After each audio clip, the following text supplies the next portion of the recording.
The Bible says, Romans 10:17, "So then faith cometh by hearing, and hearing by the word of God."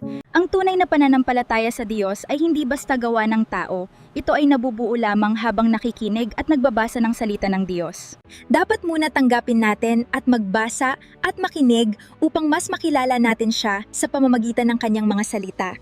Upang mas lalo tayong magtiwala at manampalataya. Kaya nga mahalaga ang pakikinig ng pangangaral, pagbabasang Bible, pag-aaral ng salita ng Diyos at pagsunod. Dahil ang salita ng Diyos ang nagtuturo ng katotohanan at gumagabay sa tao patungo sa tunay na pananampalataya sa ating Panginoong Hesus.